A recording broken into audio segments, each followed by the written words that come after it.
So we were talking about aminoglycosides. हमने बहुत सारी बातें इसमें पहले कर भी ली हैं। तो हमने लास्ट क्लास में देखा था इसमें कौन कौन सी ड्रग्स आती हैं, ये हम देख चुके हैं। इंट्रोडक्शन हमने देख लिया था, मैकेनिज्म ऑफ एक्शन हमने देख लिया था। हम बात कर रहे थे एक रेजिमेन की और सिनर्जिस्टिक इफेक्ट की हम बात कर रहे थे लास्ट में। तो थोड़ा सा रिकॉल कर लेते हैं, काफ़ी टाइम हो गया। तो अमीनोग्लाइकोसाइड्स मैंने बताया था, ये कैसे एंटर करते हैं बैक्टीरिया के अंदर। इनकी जो एंट्री होती है ये O2 डिपेंडेंट होती है, यानी ऑक्सीजन डिपेंडेंट होती है। दूसरा, they works upon only gram negative type of bacteria. Why? Because they need two things. First of all, they need oxygen to enter into the bacteria. Second thing, they need porins to enter into the bacteria. So porins किस में होते हैं? सिर्फ gram negative bacteria में ही porins होते थे, और जिसके थ्रू अमीनोग्लाइकोसाइड्स बैक्टीरिया के अंदर एंटर कर जाते थे। ठीक है, तो इसलिए ये सिर्फ ग्राम नेगेटिव और एरोबिक बैक्टीरियाज पर ही अपना एक्शन शो करते थे। तो हमने इसमें एक रेजिमेन देखा था। हम क्या करते हैं, एक ब्रॉड स्पेक्ट्रम लेके चलते हैं, एक एंटीबैक्टीरियल स्पेक्ट्रम को बढ़ा के लेके चलते हैं, जिससे कि ट्रीटमेंट इजी हो सके। तो हम अमीनोग्लाइकोसाइड के साथ पेनिसिलिन या सिफेलोस्पोरिन साथ में देते हैं। तो अमीनोग्लाइकोसाइड्स क्या करते हैं, ये एक्ट करते हैं एरोब्स पर और ग्राम नेगेटिव पर, हमें पता है, राइट। और पेनिसिलिन एंड सिफेलोस्पोरिन ये हम पहले भी पढ़ चुके हैं। ये कैटेगरी होती है बीटा लैक्टम एंटीबायोटिक्स की। आपने देखा, हमने पढ़ा होगा, अगर तो याद होगा। तो ये एक्ट करते हैं gram positive as well as gram negative पर, और कुछ एनारोब्स पर भी ये काम करते हैं। तो इनको साथ में देने से क्या होता है, एक एंटीबैक्टीरियल स्पेक्ट्रम बढ़ जाता है। ठीक है, अब हमने ये देखा था कि अमीनोग्लाइकोसाइड्स को पेनिसिलिन और सिफेलोस्पोरिन के साथ देने पर क्या होता है, एंटीबैक्टीरियल स्पेक्ट्रम बढ़ रहा है, जिसे हम क्या कहते हैं, सिनर्जिस्टिक इफेक्ट कहते हैं। तो मैंने इसमें ये भी बताया था कि 1+1 2 होता है जनरली।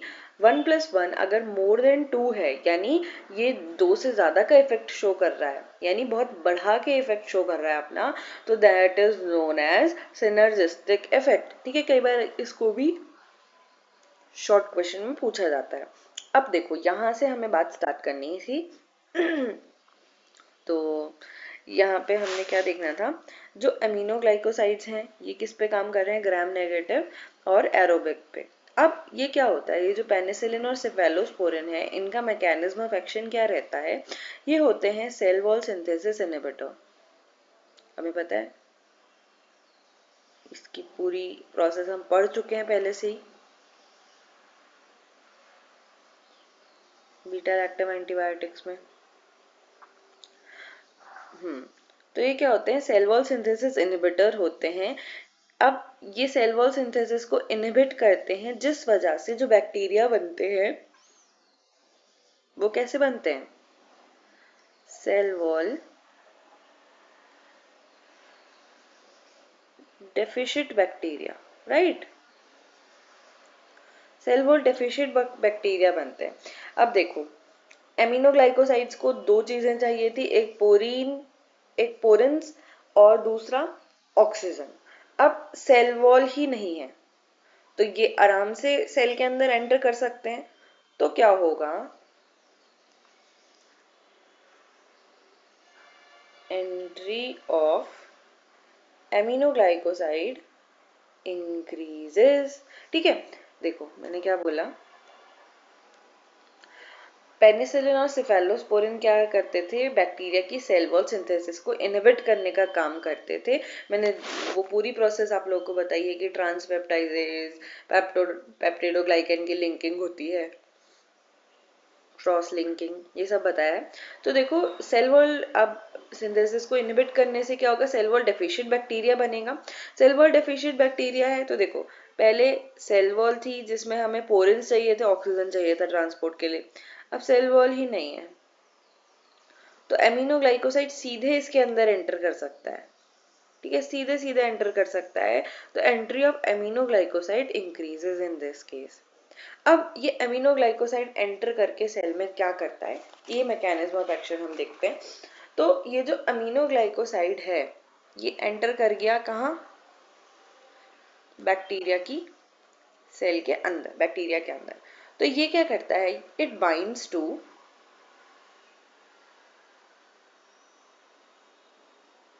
30S सब यूनिट। ये हम पढ़ के आए हैं नीट के टाइम पे कि राइबोसोम्स की सब यूनिट्स होती हैं। तो ये बैक्टीरिया की राइबोसोमल 30S सब यूनिट से बाइंड करता है, सब यूनिट ऑफ राइबोसोम। ठीक है, अब इससे बाइंड करने से क्या होता है, ये दो काम करता है। पहला, इनहिबिट प्रोटीन सिंथेसिस। हमें पता है ribosome is responsible for protein synthesis, तो ये क्या करता है, इनहिबिट प्रोटीन सिंथेसिस।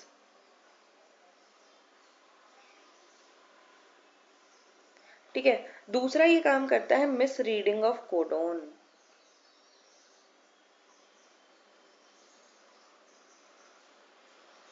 जो कोडोन क्या है, जो कि आगे चल के मैसेज लेके आते थे, वो हमने पढ़ा था ना, ट्रांसलेशन ट्रांसक्रिप्शन, पहले डीएनए से एमआरएनए बनता है, एमआरएनए से प्रोटीन बनता है, तो ये सब कोडोन डिपेंडेंट होता है। तो इस कोडोन की मिस रीडिंग करा देता है ये अमीनोग्लाइकोसाइड, जिससे क्या होता है, अब प्रोटीन रिस्पॉन्सिबल होते हैं बैक्टीरिया को फ्लरिश करने के लिए, कोई भी सेल को फ्लरिश करने के लिए proteins are very important.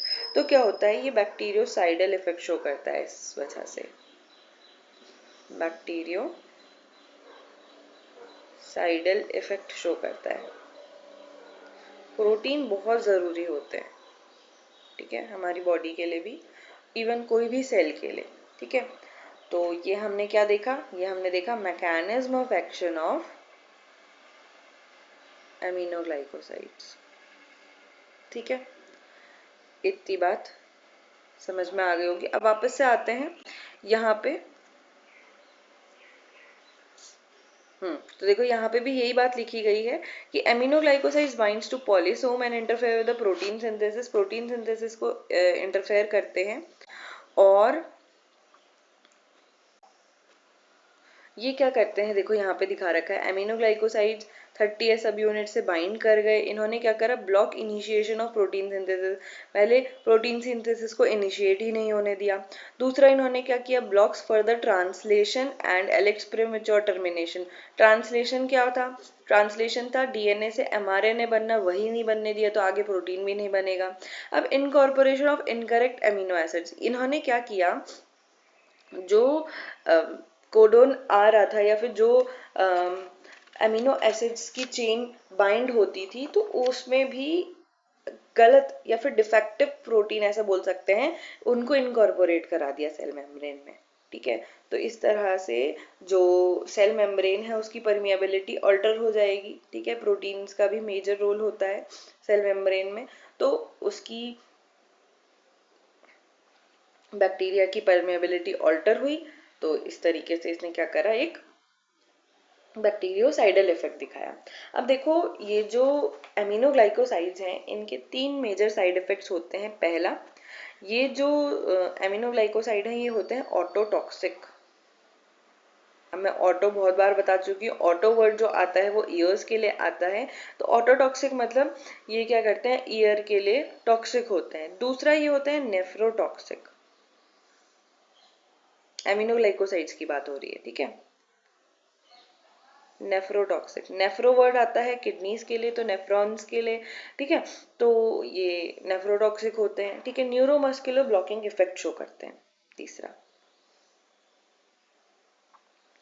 Neuro muscular blocking effect show करते हैं। ठीक है, क्या करा देते हैं, ये मस्कुलर पैरालिसिस तक करा सकते हैं एमिनोग्लाइकोसाइड्स। तो इसके 3 ये मेजर साइड इफेक्ट्स हमने देखे, राइट। अब आगे चलते हैं, यहाँ पे कुछ प्रॉपर्टीज बताई हैं कि ये कैसे होते हैं। तो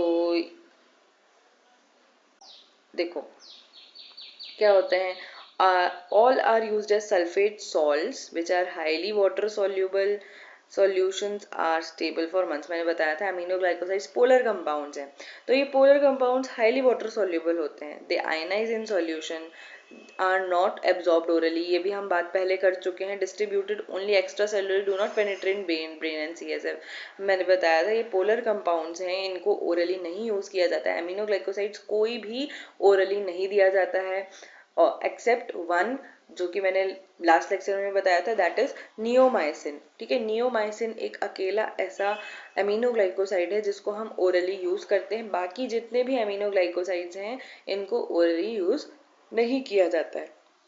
ठीक है, all are excreted unchanged in urine by glomerular filtration, unchange ऐसे ही निकल जाते हैं।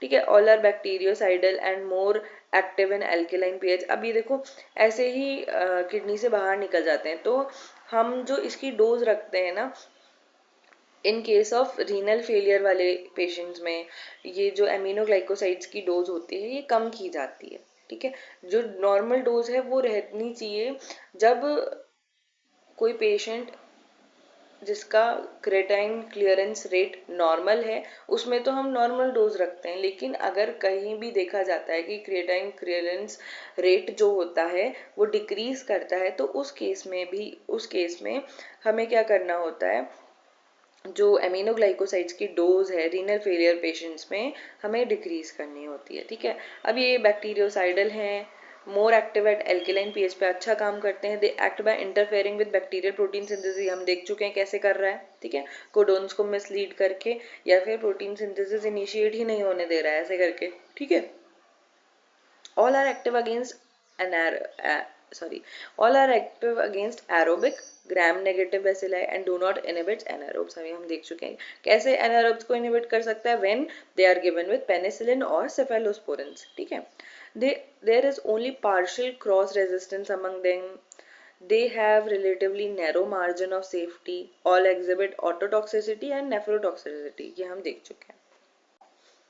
अब इसके कॉन्ट्राइंडिकेशंस हैं, कहाँ कहाँ पे हमें जो एमिनोग्लाइकोसाइड्स हैं उनको यूज नहीं करना चाहिए। फर्स्ट ऑफ ऑल तो प्रेगनेंसी में इसको बिल्कुल ये कॉन्ट्राइंडिकेटेड है, इनको यूज नहीं करना चाहिए। क्यों? क्योंकि प्रेगनेंसी में अंदर क्या है, फीटस है, तो फीटस में भी क्या हो सकती है, ऑटोटॉक्सिसिटी, ईयर में टॉक्सिसिटी डेवलप होने के चांसेस रहते हैं। क्यों? क्योंकि ये जो एमिनोग्लाइकोसाइड्स हैं ये क्या करते हैं, ये प्लेसेंटल बैरियर को क्रॉस कर जाते हैं। ठीक है, दूसरा, avoid concurrent use of other nephrotoxic drugs जैसे कि एनसेड्स, एम्फोटेरेसिन बी, ये हमने कहाँ पढ़ा था, एम्फोटेरेसिन बी सोच के बताना, एंटी फंगल ड्रग्स में पढ़ा है शायद। ठीक है, वेंकोमाइसिन, साइक्लोस्पोरिन, सिस्प्लैटिन, तो ये सब क्या हैं, ये नेफ्रोटॉक्सिक ड्रग हैं। अब हमें पता है ये जो एमिनोग्लाइकोसाइड्स हैं ये एज इट इज किडनी से बाहर निकलने हैं, तो उसके लिए हमारी किडनीज को हेल्दी होना चाहिए।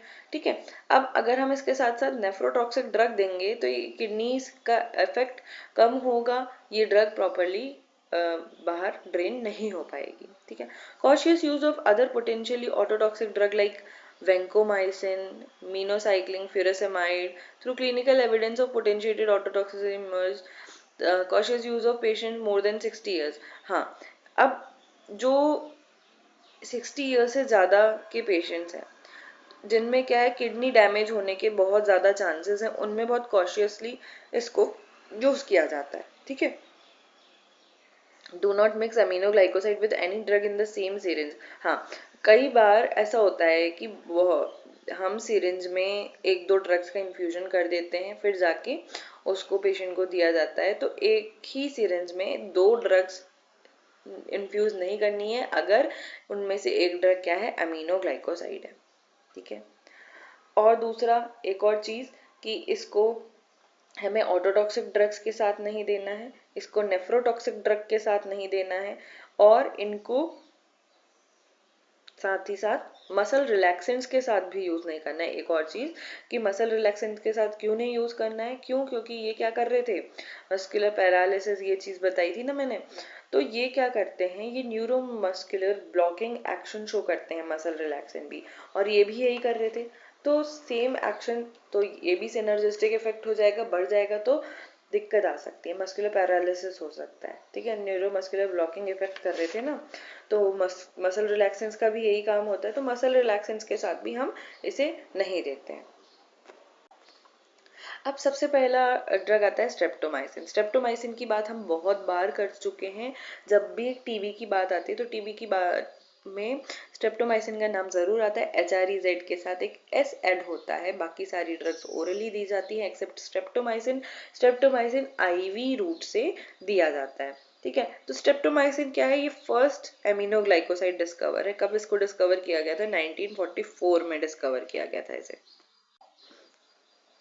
देख लो कितना पुराना है, 1944। इंडिया आज़ाद भी नहीं हुआ था तब। ठीक है, तो 1944 में इसको पहले डिस्कवर किया गया। देखो, it is first aminoglycoside antibiotic obtained from streptomyces griseus which was used extensively in the past but now practically restricted to treatment of tuberculosis। लेकिन अभी इसको रेस्ट्रिक्ट कर दिया गया। क्यों? क्योंकि इससे भी नेफ्रोटॉक्सिसिटी तो नहीं, फीटल ऑटोटॉक्सिसिटी होती है। साथ ही साथ हाँ, इसमें एक चीज ये है कि आजकल जो बैक्टीरिया है ना वो रेजिस्टेंस शो करने लग गए हैं। ये मैंने पहले भी बताया था। तो स्ट्रेप्टोमाइसिन से भी रेजिस्टेंस शो करने लग गए हैं। तो उसके लिए भी अब देखो, जो टीबी है, टीबी में 3 तरह के एमिनोग्लाइकोसाइड यूज किए जा सकते हैं। इसको याद करेंगे केस से, KAS। ठीक है, KAS से याद करेंगे। क्या क्या आता है? के से कानामाइसिन। ठीक है, ए से आता है अमीकासिन।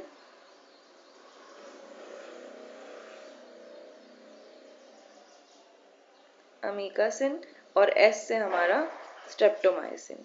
ठीक है, तो टीबी में 3 तरह के एमिनोग्लाइकोसाइड यूज किए जा सकते हैं, कानामाइसिन, अमीकासिन और स्ट्रेप्टोमाइसिन। ठीक है, अब treatment is contraindicated during pregnancy. अब ये ट्रीटमेंट कॉन्ट्राइंडिकेटेड है। क्यों? क्योंकि एमिनोग्लाइकोसाइड क्या करते हैं? ऑटोटॉक्सिसिटी करते हैं। अब इसकी डोज क्या रहती है? 0.75 या 75 mg से 1 ग्राम तक इसकी डोज रहती है। ड्राई पाउडर के फॉर्म में दे सकते हैं। पाउडर पर वायल फॉर IM होगा, ये IM होगा। ठीक है, इसको IM कर लेना।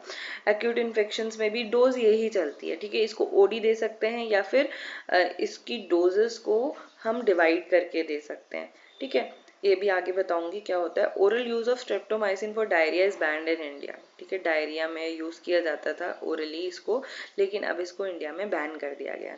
तो हमने एग्रीगेटली क्या देखा?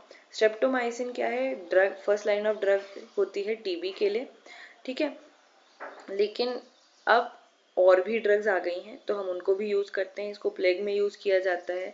ठीक है, इसको ब्रूसिलोसिस में यूज किया जाता है। तो बहुत सारी चीजें हैं जहाँ पे स्ट्रेप्टोमाइसिन को हम यूज करते हैं। बहुत सारी ऐसी डिजीजेस हैं। आगे चलते हैं। स्ट्रेप्टोमाइसिन इंजेक्शन दिखा रखा है। ठीक है, अब देखो अगला आता है जेंटामाइसिन। जेंटामाइसिन क्या होती है? ये भी एक एमिनोग्लाइकोसाइड है। इसको ऑब्टेन किया जाता है माइक्रोमोनोस्पोरा परप्यूरा से। ठीक है, एक फंगस है, माइक्रोमोनोस्पोरा परप्यूरा से इसको ऑब्टेन किया जाता है। ठीक है, इसका जो थेरापेटिक इंडेक्स होता है ना, ये इसका थेरापेटिक इंडेक्स बहुत लो होता है।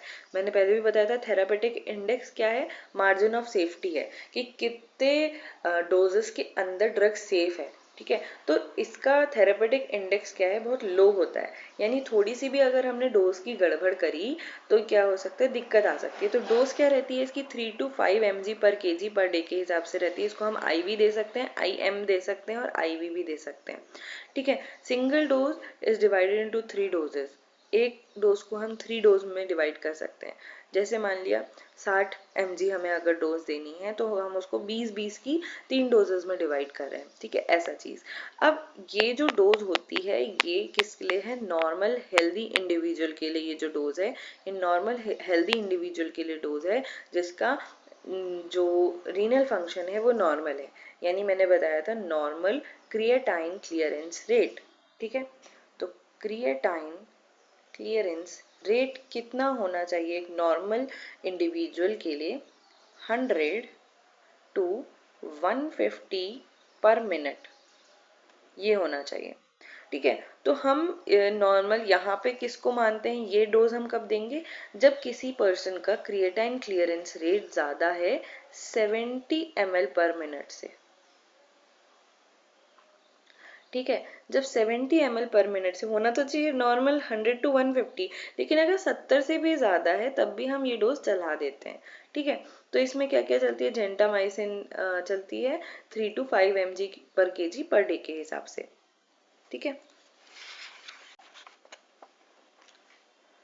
अब ये क्या होता है, मैंने बताया कि ये जो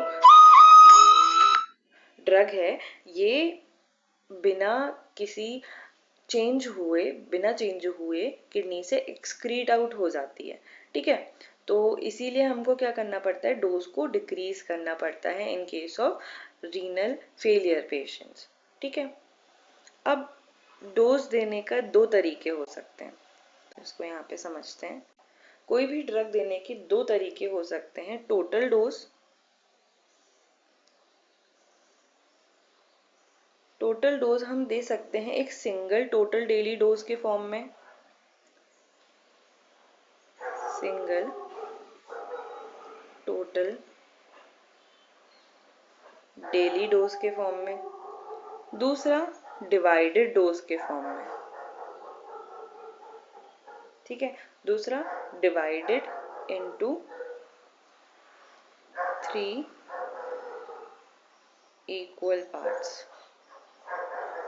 ठीक है, 3 इक्वल पार्ट्स में डिवाइड करके दे सकते हैं। अब देखो, या तो एक ही बार में पूरी ड्रग दे दो, एक ही डोज, और या फिर इसको 3 टाइम बोलो पेशेंट को कि आपको ये डिवाइडेड डोज 3 बार खानी है। तो ज़्यादा इजी पेशेंट के लिए भी क्या रहता है, सुटेबल रहता है, एक सिंगल डोज दे दी, भाई एक गोली खानी है हमें रोज की। तो इसको वैसे भी पेशेंट के अकॉर्डिंगली भी इसको प्रेफर किया जाता है। दूसरा इसका क्या होता है, it is preferred because of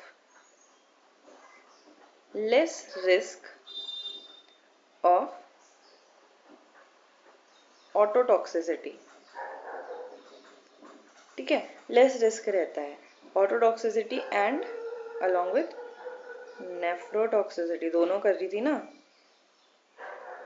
देखो, जब हम इसको सिंगल टोटल डेली डोज के फॉर्म में देते हैं तो ये क्या करती है, ये लेस रिस्क पैदा करती है ऑटोटॉक्सिसिटी का और नेफ्रोटॉक्सिसिटी का, बजाय इसके कि हम इसको डिवाइड करके 3 इक्वल पार्ट्स में 3 अलग अलग डोजेस के फॉर्म में दें। तो जैसे मैंने स्टेरॉइड्स में भी आप लोगों को बताया था, या नहीं बताया होगा तो सुन लो, कि स्टेरॉइड्स को भी दो तरीके से दिया जाता है। पहला, या तो हम उसको हायर डोजेस में दे दें और कम टाइम के लिए, या दूसरा, या तो हम शॉर्टर डोजेस में दें लंबे टाइम के लिए। तो क्या ज़्यादा सेफ है, ज़्यादा सेफ होता है कि हम स्टेरॉइड्स को हायर डोज में दें लेकिन कम टाइम के लिए दे दें। ठीक है, तो वो कम टॉक्सिसिटी कॉज करते हैं, कम हार्मफुल इफेक्ट्स देते हैं। तो सेम वे में यहाँ पे भी ऐसा चलता है कि अगर हम सिंगल डोज एक बारी में दे देते हैं ड्रग की, तो ये ज़्यादा प्रेफरेबल है पेशेंट की सहूलियत के लिए भी। दूसरा, ये रिस्की कम है। ठीक है, लेस रिस्क उत्पन्न करती हैं। अगला इसका एग्जाम्पल से समझते हैं। मान लिया कि 60 किलो का पेशेंट है। ठीक है, अब हमें डोज क्या है, हमारी डोज थी 3 टू 5 mg पर केजी पर डे। अब टोटल डोज कितनी हुई, 3 इंटू 60, लोअर वाला मार्जिन लेके चलते हैं तो 180 हो गई पूरी dose, total dose. Total dose कितनी हुई हमारी, 180 mg। ठीक है, अब 180 mg को हम या तो पूरा 180 mg का सिंगल डोज दे दें, ये चीज बोल रही थी मैं, सिंगल डोज दे दें।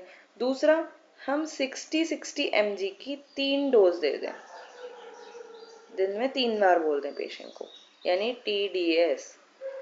ठीक है, 60 mg 60 mg 60 mg। ऐसा बोल दें। तो देखो, तो हम किसको प्रेफर करते हैं, तो हम प्रेफर करते हैं this one, single dose, less toxic है और पेशेंट के लिए भी इसमें सहूलियत रहती है। ठीक है, अब वापस से आते हैं